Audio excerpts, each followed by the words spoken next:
To go in depth now, we're joined by retired Air Force General, also the former director of the NSA and also the director of Central Intelligence. General Michael Hayden, currently a principal at the Chertoff Group. As always, General, it's great to talk with you, especially about these types of issues. Oh, thank you. Good morning, John. All right, so we have this public discussion with Obama and President Xi, but what do you think was said behind closed doors between the two on this issue of cybersecurity?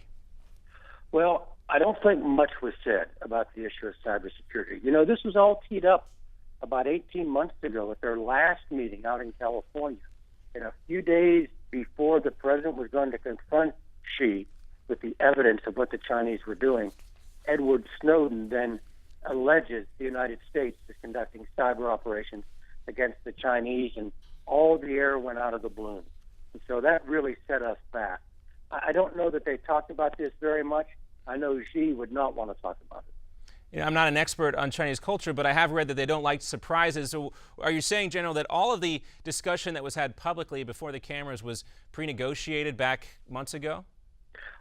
Certainly, it's the product of careful diplomatic work on the part of both sides. Look, these are fairly interesting agreements that have been arrived at, and I don't think anyone believes they happened in the 48 hours while the president was in Beijing. And so, yes, I think there's been a lot of homework. We used to call the people who did this kind of work the Sherpas in diplomatic negotiations, you know, carrying the heavy stuff to the summit. Interesting, interesting. So as we also look at the military component of this agreement yesterday, what's your take, trying to avoid these confrontations there? This is really good news. And this is something that we have been pushing for quite a while, and the Chief of Naval Operations, John Greenert, has been trying to talk to the Chinese about this. We've had this kind of agreement back in the day with the Soviets. We called it the Incident at Seas Agreement. What we want to do, John, is make sure that something that happens on the high seas doesn't escalate into something that both countries will regret.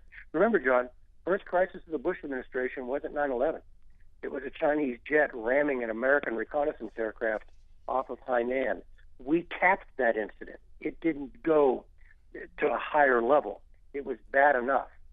I've been afraid the last year or two that we wouldn't be able to cap such an incident today, and therefore this agreement is a good thing.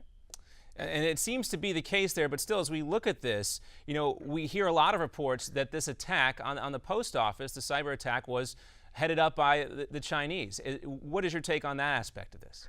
Well, I don't have any of the facts, but I've got to tell you, John, my instincts are to go with the story because the Chinese have been guilty of so many cyber attacks against the United States. I used to say, even when I was in government, that I stood back in awe at the breadth, depth, and persistence of Chinese espionage against the United States. So I'm not surprised at all. We need to make Chinese cyber behavior part of the overall Sino-American relationship. Hence your question earlier, did the president bring it up? And I don't think we've been too successful with that to date. It didn't seem like it was icy, but not quite as icy as we saw with the president and some other leaders, including another guy that was there at the summit. Some awkward exchanges with Russian President Vladimir Putin.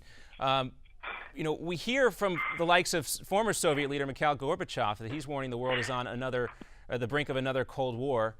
What do you think about the interaction we saw between President Obama and President Putin with just about 30 seconds to go before we take a break? Yeah, clearly relations between the United States and Russia are getting icier and icier. But I wouldn't call it a Cold War. A Cold War is between two superpowers. There's only one superpower in this relationship right now. That's us. Russia is a declining power. And it's interesting as we're looking at images right here, General, we can put those back on the screen on, you know, at least the U.S. superpower, and then you have China and Russia, the interaction taking place there. It seems staged to a certain degree, but also there's no replacement for that kind of direct contact, and we can only imagine what exactly was said away from the camera. No hot mic moments this time around. We're going to have much more with... Thank you, John. Yeah, we'll have much more with General Michael Hayden. He's going to stick around with us. We've got a lot more to get to, including what's going on in the Middle East. General Michael Hayden will be back for more discussion on that. Of course, we're happy you're sticking around here. Thank you for joining us here on Newsmax TV today. I'm John Bachman, sitting in for J.D. Hayworth, who is not feeling well. Stick around, though, anyway. We'll have much more right after this.